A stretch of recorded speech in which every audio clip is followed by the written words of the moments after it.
This very first question, I had a student ask specifically why the correct answer was what it was. The question stemmed, a client has experienced the death of a close family member and at the same time becomes unemployed. The client's 6-month score on the recent life change questionnaire is 110.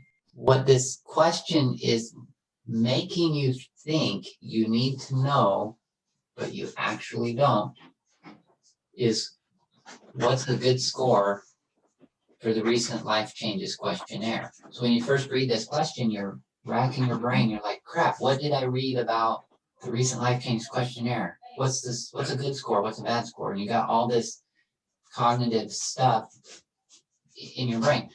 I think you can answer this question possibly without knowing anything about the recent life change questionnaire.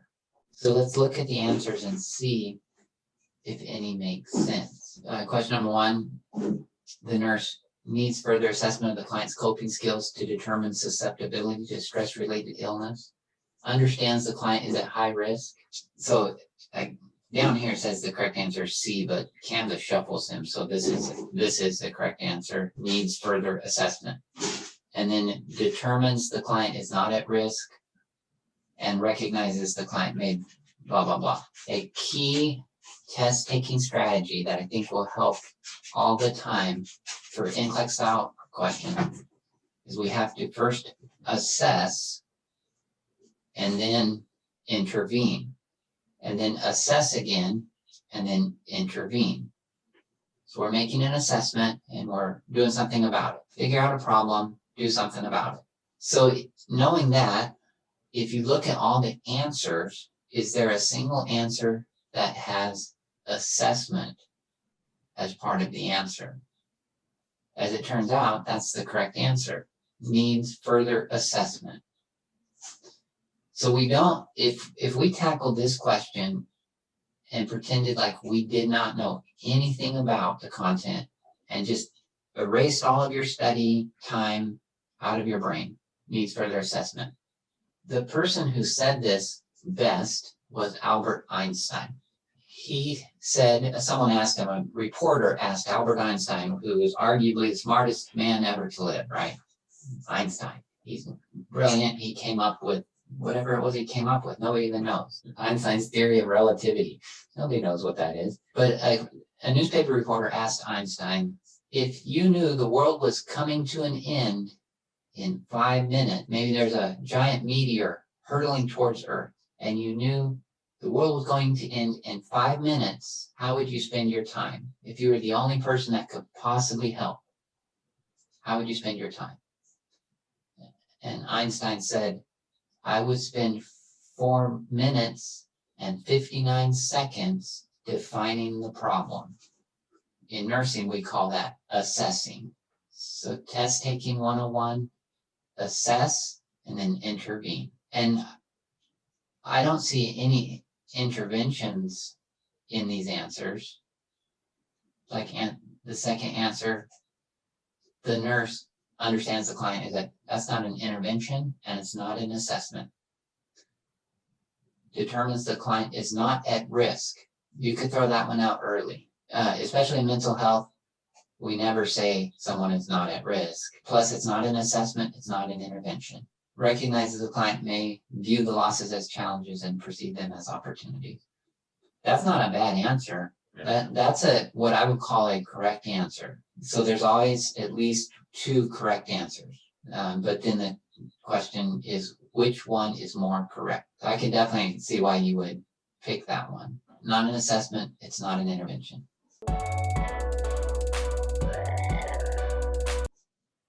I think if we looked at some of the stems just for test taking 101, anytime there's an absolute, a word that is an absolute or an exclamation point, it's going to be the wrong answer. So which response by the nurse is best? Definitely not this one because there's an exclamation point in it. So you know that the test writer, the item writer for the exam, put that in there. That's a red flag. Nope, don't pick that one. This one has an absolute. So we know that's not the right answer. Stress only occurs when there's a loss. What? Because that absolute, it's definitely not the correct answer.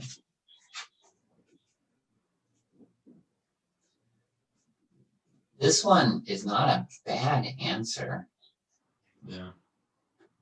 But the reason it's incorrect, I think, is that it can be perceived by a teenage high school student as a criticism. So anyway, let's keep trucking.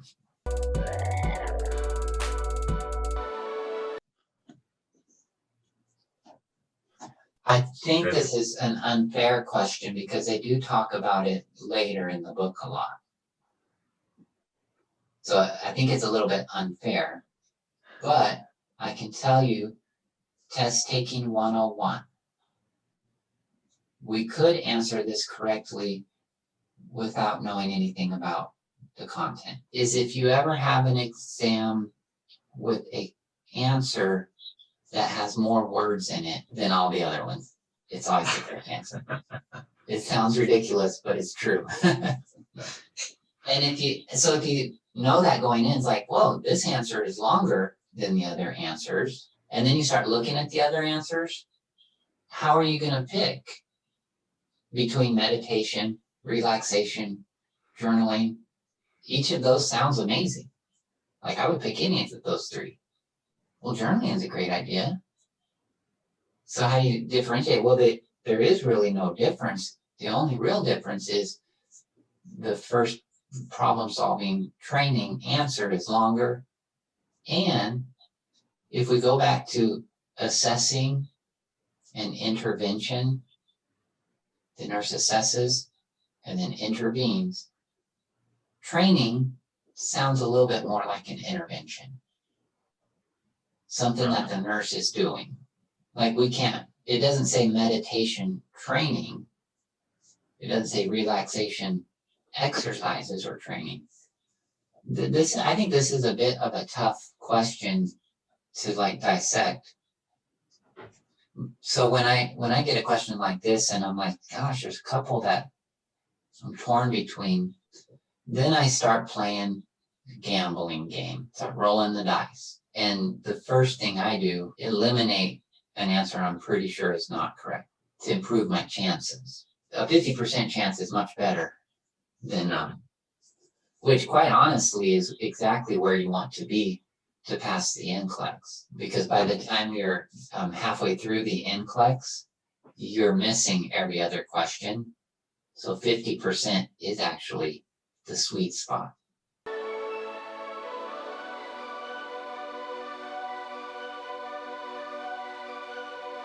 So if you can get to a 50-50 guess, and then guess correctly a couple of times, you're going to pass the NCLEX.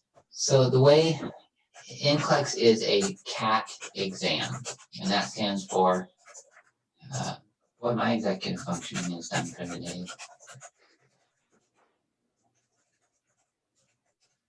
A CAT exam is computerized automated testing, and what that means is they've got a little bit of artificial intelligence built into the exam. So what the NCLEX has is question difficulty levels. Difficulty levels. And for just the sake of illustration, we'll say the most difficult question is a 5. Then there's a question level 4, 3. If I draw a line here, this is passing. So your very first question that they give you, and this is for this reason, you want to really do well on the first 5 or 10 NCLEX questions. The very first question they give you is often a difficulty level of a 2. If you get this question, the very first one, if you get it right, your next question bumps up to a 3. If you get the second question right, the difficulty level bumps up to a 4. If you then miss that question, you are given a question of difficulty level 3.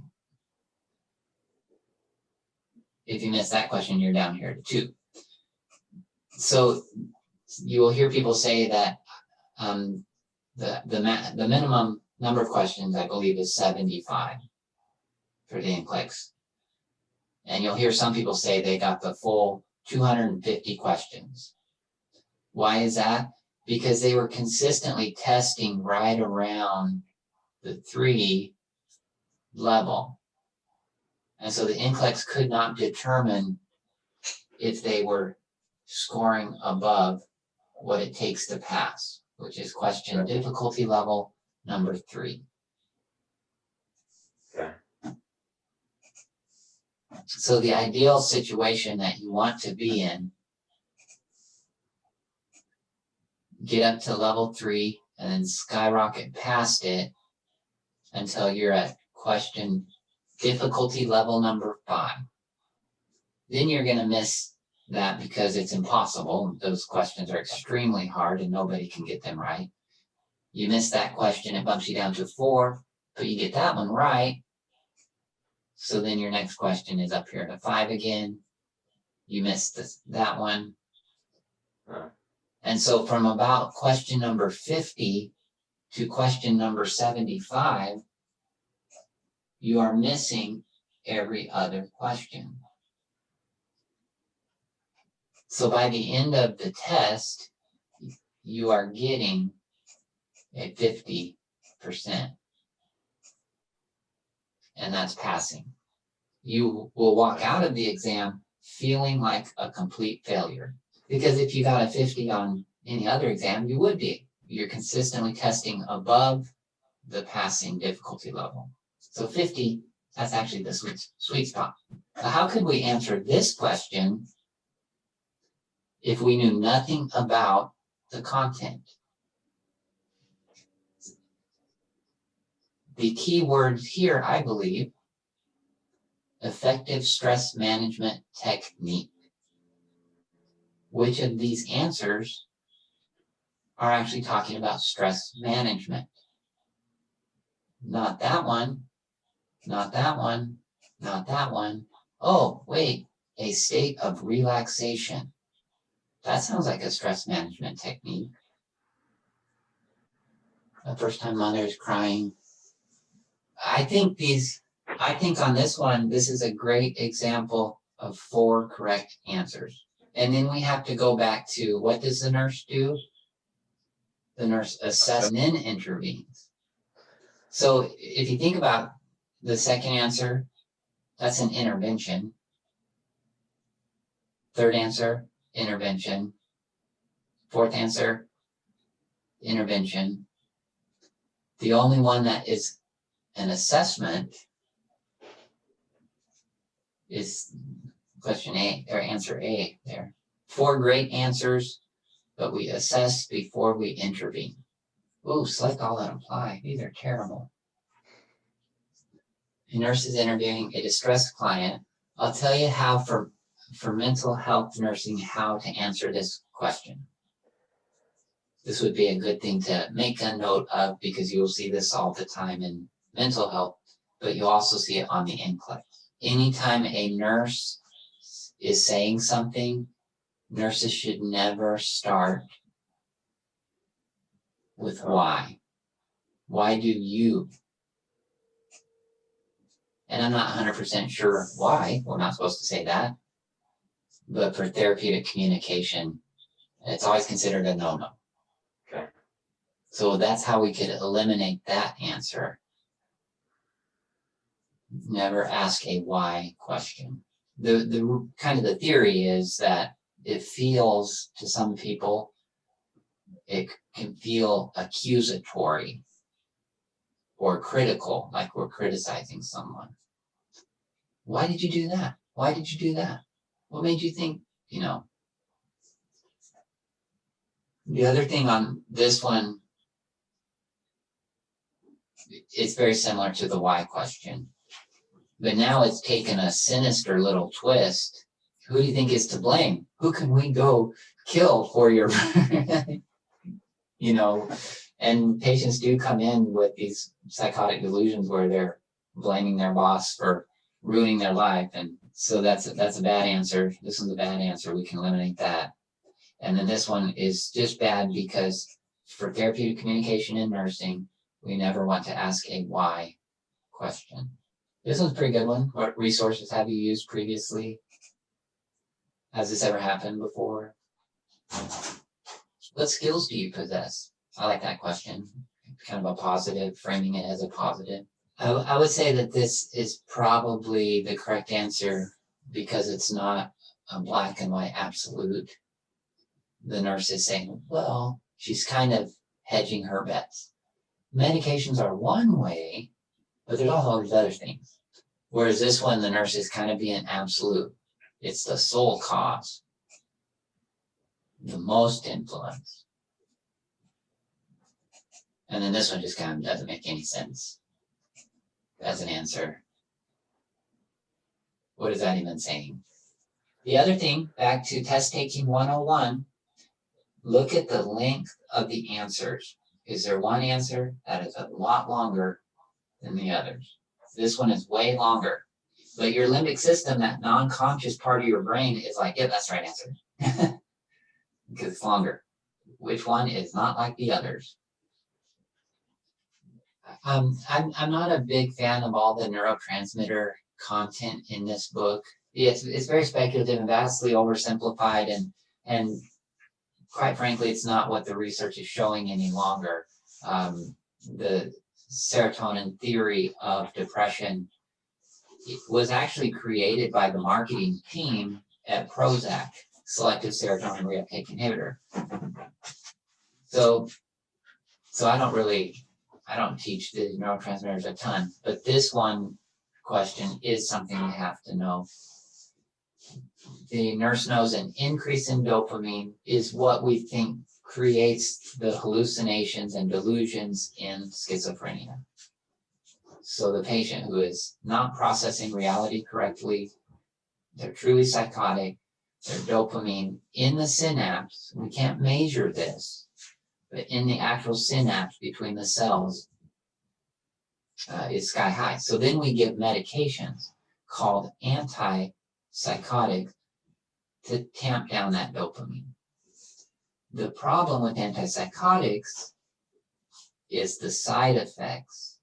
And the side effects, as it turns out, look just like Parkinson's disease. So we will take care of these patients on the senior mental health unit, the patient who has schizophrenia, but also has Parkinson's disease. How do you treat those guys? We give them a med to decrease the dopamine in schizophrenia, and we give a different med called Sinemet to increase the dopamine. Very difficult patient to treat because we give them meds to treat one and it makes the other one worse. So, and that's dopamine. Dopamine, not enough dopamine causes Parkinson's, too much schizophrenia. Another test taking 101 strategy, which I didn't really talk about. Test taking 101, read the question stem and then read each answer and see which one flows grammatically as if it's a complete sentence. If you're totally stuck on a question, the correct answer will make the sentence complete grammatically. What they recommend doing in NCLEX review classes is do that for each answer separately. So read the entire stem in answer A, read the entire stem in answer B. Whichever one flows off the tongue naturally as a grammatically complete sentence is probably the right answer. I've never done that in my test taking because it just takes too long and it bogs me down, and I firmly believe that if I get bogged down, my brain's gonna start shutting down.